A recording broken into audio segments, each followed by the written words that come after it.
আজকে আমি এমন ৬টি বদ অভ্যাস নিয়ে কথা বলতে যাচ্ছি যে বদ অভ্যাস আমাদের জীবনে যদি থাকে তাহলে আমরা অবশ্যই জীবনে পস্তাবো।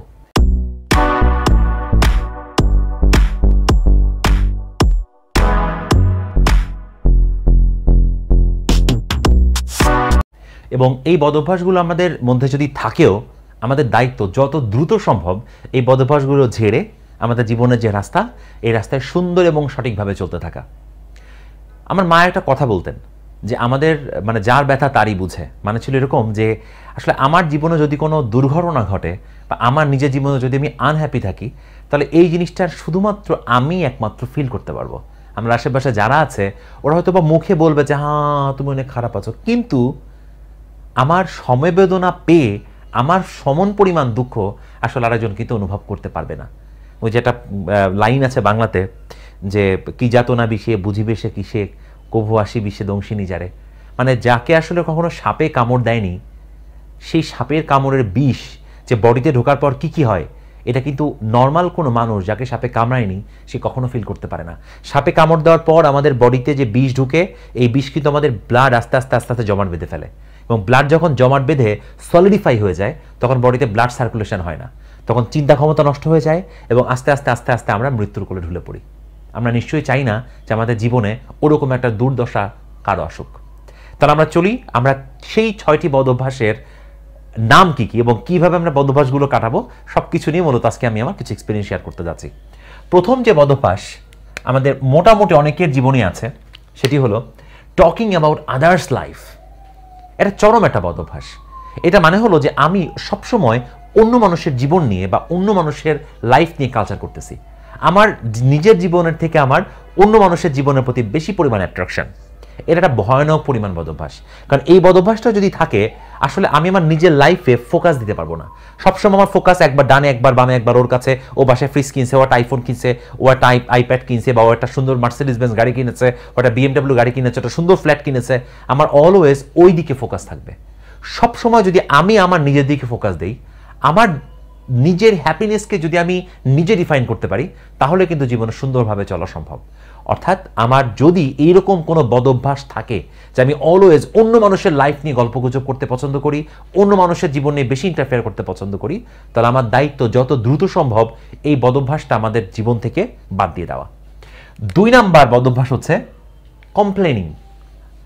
কমপ্লেনিং মানে হলো আমার সবসময় একটা নাই নাই খাই খাই ভাব। মানে ব্যাপারটা এরকম যে আমার জীবনে যা আছে আমি সেটাতে আসলে হ্যাপি না, I want more and more and more. But জিনিসটা এমন যদি হতো যে আমার নিজের জীবনে যা আছে I am okay, I am happy with it, but আমার নিজের জীবনের গোল অতটুকু প্রাপ্তি না, আমি আরও আমার জীবনে অ্যাচিভ করতে চাই, এবং সেই অ্যাচিভমেন্টের জন্য আমার যা যা কিছু প্রয়োজন, যে পরিশ্রম করা প্রয়োজন আমি সব কিছু করতে রাজি আছি, যা যা কিছু স্যাক্রিফাইস করা প্রয়োজন আমি সব কিছু স্যাক্রিফাইস করতে রাজি আছি, তাহলেই না জীবনে কোনো কিছু আসবে। আমি কমপ্লেন দিলাম যে আমার কারেন্ট ছিল না বলে পড়তে পারি নাই, আমার বাইক ছিল না বলে আমি চাকরি করতে পারি নাই, আমার পায়ে ব্যথা ছিল বলে আমি অমুক জায়গায় যেতে পারি নাই। এরকম হাজারো কমপ্লেন সবসময় আমাদের নিজেদেরকে অন্য কাজ থেকে বা নর্মাল ফ্লো থেকে পিছিয়ে দেয়, আমাদের জীবনকে স্লো করে ফেলে।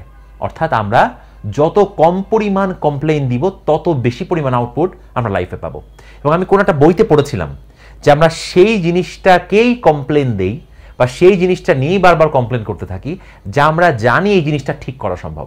একটা সহজ উদাহরণ দিই, সূর্য থেকে পৃথিবীতে লাইট আসে, এই দিনের আলো নিয়ে কি কারো কোনো কমপ্লেন আছে? নাই, কারণ আমরা জানি যে আমরা বলি বা না বলি সূর্য আলো দিবে, এটা একটা প্রাকৃতিক খেলা।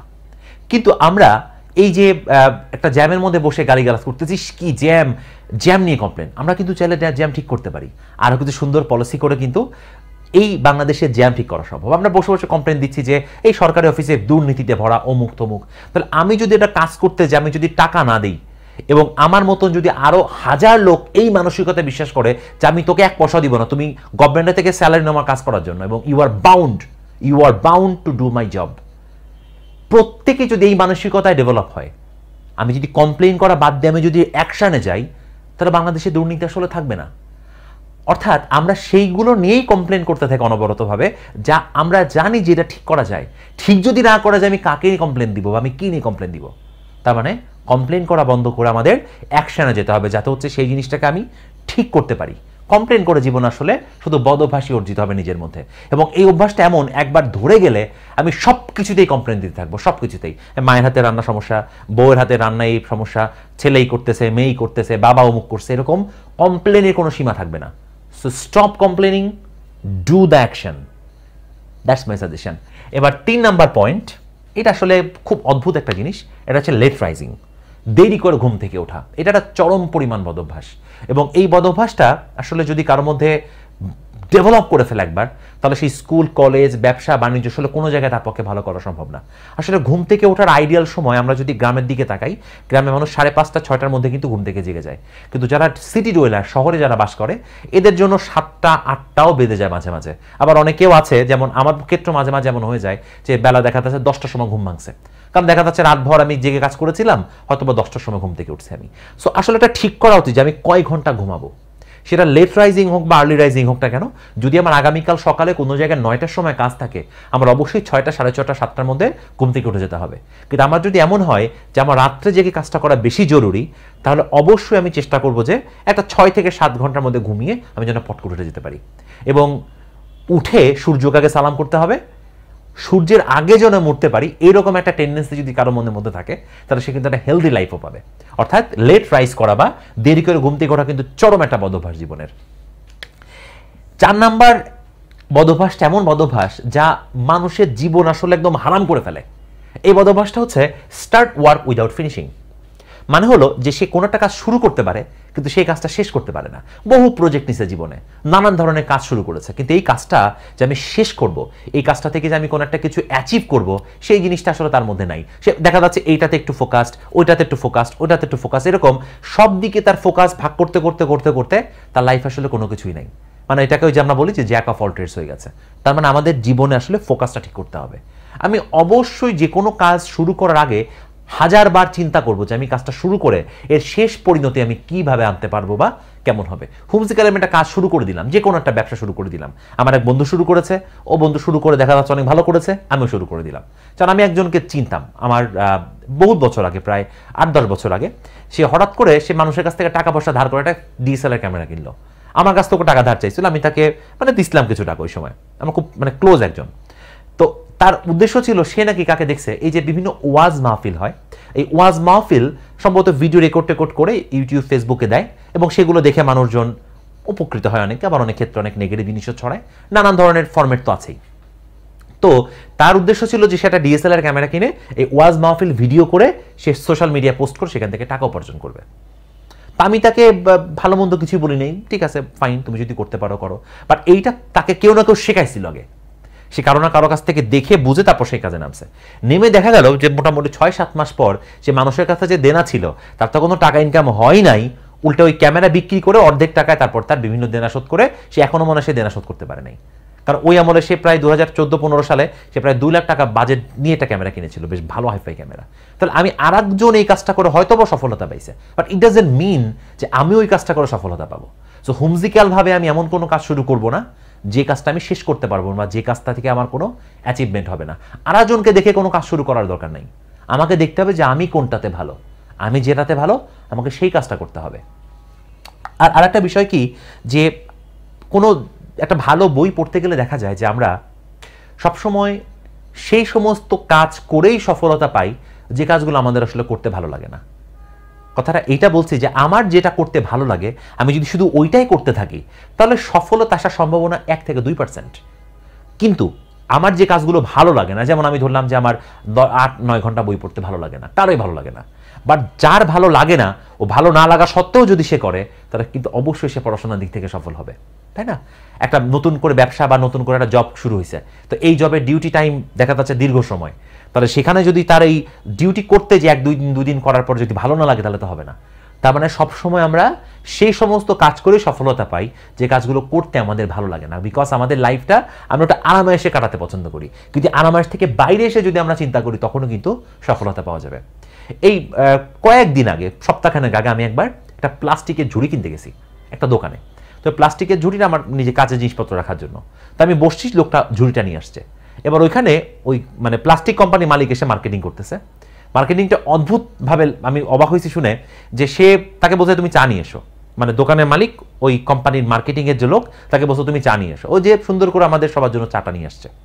এবার দোকানের মালিকের বউ বসা আছে সেই দোকানে, ওই লোকটা যে মার্কেটিং এর লোক সে হচ্ছে বউয়ের কাছে এসে মার্কেটিং শুরু করছে যে কিভাবে রান্না বাড়া জিনিসপত্র সে বাড়িতে ইউজ করতে পারে।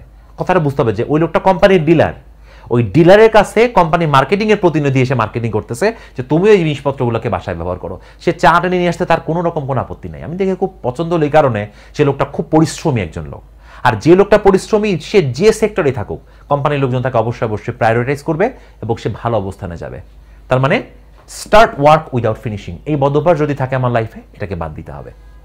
5 নাম্বার অভ্যাসটা এত বাজে যেটা আমাদের জীবনের সুখ নষ্ট করে ফেলে, সেটি হলো comparing with others. Comparing with others মানে হচ্ছে আমি যদি আমার সব কিছু অন্য মানুষের সাথে কম্পেয়ার করতে যাই তাহলে কিন্তু আমি কখন হ্যাপিনেস পাবো না। যেমন আজ থেকে বহু বছর আগে আমরা কথা বলতাম দোকানে গিয়ে ফোনে 1 মিনিট কথা বলতে প্রায় 7 টাকা 10 টাকা দিতে হতো। ওই আমল থেকে আমাদের হাতে একটা বাটন ফোন আসলো, রাইট? ছোট ছোট বাটন ফোন আসলো। এই বাটন ফোন দিয়েও কিন্তু কথা বলতাম। এখন আমাদের কাছে স্মার্টফোন আছে। এখন আমি ধরলাম যে আমার কাছে সে এক্স নামক কোনো একটা কোম্পানির স্মার্টফোন আছে। এখন এই এক্স কোম্পানির স্মার্টফোন আছে, আমি আমার পাশের এক বন্ধুকে দেখলাম যে সে একটু দামি স্মার্টফোন ব্যবহার করে। আমি যখনই আমার ফোনের সাথে তার ফোনটা কম্পেয়ার করলাম আমার কিন্তু হ্যাপিনেসটা চলে গেল পুরোপুরি। অথবা আমি দেখা যাচ্ছে আজকে সুন্দর করে আমার আম্মা ডাল দিয়ে ভাত রান্না করছিল, ডাল ছিল, মাছ ছিল, আমি সুন্দর করে পেট ভরে খেয়ে গেছি, সুন্দর লাগছে আমার কাছে। এবার যে আমি স্কুলে যে শুনি বা কলেজে যে শুনি বা চাকরির ক্ষেত্রে যে শুনি যে আমার এক বন্ধু বিরিয়ানি খেয়ে আসছে, আমি যদি এখন তার বিরিয়ানির খাওয়া দেখে দুঃখী হয়ে যাই তাহলে কিন্তু আমি যে সুখটা মনের মধ্যে পাইছিলাম এই সুখটা হারায় যাবে। আমি একটা টয়োটা গাড়ি চালাই, তো আমি আমার এক বন্ধুকে যদি দেখি যে সে একটা BMW গাড়ি চালায় তাহলে কিন্তু আমি তাকে যখন আমার সাথে কম্পেয়ার করতে যাব তখন আমার কিন্তু এই টয়োটা গাড়ি চালানো যে শান্তি বা প্রশান্তি এটা কিন্তু নিমেষেই গায়েব হয়ে যাবে। মানুষ সবসময় আসলে এন্ড রেজাল্ট দেখে, কিন্তু এই এন্ড রেজাল্টের আগে যে কত রকমের তাকে ত্যাগ তিতিকা স্বীকার করে আসছে এটা খুব কম মানুষই কিন্তু পছন্দ করে দেখতে।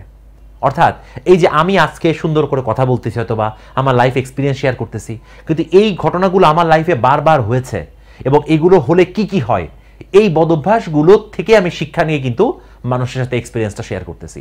একজনকে আমি দেখলাম যে তার কাছে 10টা ফ্ল্যাট আছে, সুন্দর করে ব্যবসা বাণিজ্য করেছে, 10টা ফ্ল্যাট কিনছে বা 5টা বাড়ি কিনছে বা তার বড় একটা ব্যবসা আছে।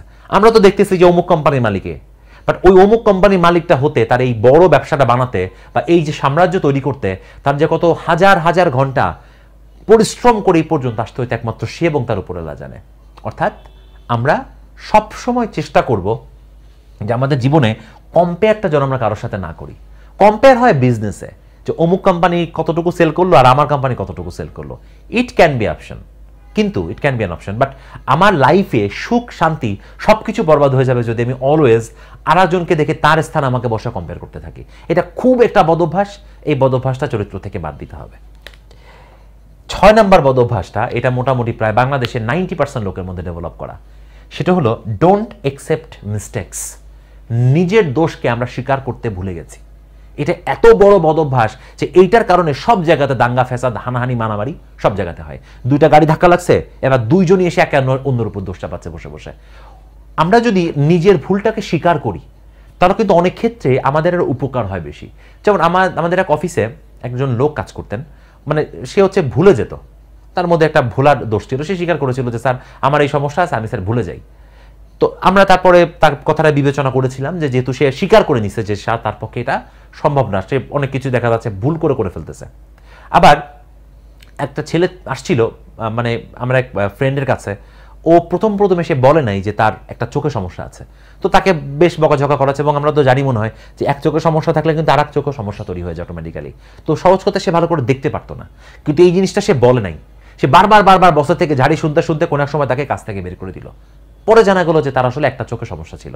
বাট এই জিনিসটা সে যদি স্বীকার করতো তাহলে তো নিশ্চয়ই তাকে কেউ মার্ডার করে ফেলতো না, তাই না? অর্থাৎ আমরা যখন আমাদের মিস্টেক, আমাদের দোষগুলোকে স্বীকার করে নেই যে হ্যাঁ এটা আমার দোষ হয়েছে, বাট আমি চেষ্টা করবো যেন এটা ফার্দার আমার জীবনে না হয়, আমি চেষ্টা করবো এটাকে ইমপ্রুভ করার জন্য, তাহলে কিন্তু একটা সুখের শান্তির সাম্রাজ্য বানানো সম্ভব। অর্থাৎ আমাদের মধ্যে এই নিজের কাঁধে দোষ নেওয়ার যতটুকু মেন্টাল স্ট্রেংথ বা মানসিক শক্তি, এই শক্তিটা থাকতে হবে, তাহলে দেখা যাবে যে একটা ভালো সুস্থ জীবনযাপন করা সম্ভব। মোট কথা এই 6টা বদঅভ্যাস আমাদের জীবনকে ধ্বংস করে ফেলে এবং এর মধ্যে কোনোটা যদি আমাদের জীবনে থাকে আমাদের সবসময় চেষ্টা করা উচিত যত দ্রুততার সাথে সম্ভব এই বদঅভ্যাসগুলোকে ত্যাগ করে দেওয়া। এবং আমরা কেউ নিশ্চয়ই চাই না যে একটা ভঙ্গুর অবস্থা নিয়ে আমরা সামনের দিকে আগাবো। আমরা অলওয়েজ চাই যে আমরা একটা সুখের, শান্তির, একটা সফল জীবন যেন আমাদের কাছে আসে। এবং সফলতার একটা প্রাইস আছে, একটা ভালো রেজাল্টের একটা প্রাইস আছে। এই প্রাইস টাকার প্রাইস না। একটা স্টুডেন্ট এসএসসিতে অনেক ভালো করেছে, বোর্ডে ফার্স্ট হয়েছে, একটা স্টুডেন্ট বুয়েট ভর্তি পরীক্ষায় টপার হয়েছে, তো তাকে এই প্রাইসটা অর্জন করতে তাকে লাইফে অন্তত 20 বছর পরিশ্রম করে তারপর আসতে হয়েছে, বা 18 বছর পরিশ্রম করে আসতে হয়েছে। একজন ব্যবসায়ী 50 বছর বয়সে সে 1000 কোটি টাকার মালিক হয়েছে, তাকে তার জীবনের 30 বছর ত্যাগ তিতিক্ষা করে পর্যন্ত যেতে হয়েছে। দেখা যাচ্ছে অন্য তার এক ফ্রেন্ড যখন ঘুমাইছে সে তখন নিদ্রাহীন রাত জেগে জেগে জেগে জেগে কাজ করেছে, ফলে সে সফলতা পাইছে। সবার জন্য শুভকামনা থাকবে, ভালো থাকবেন সকলে।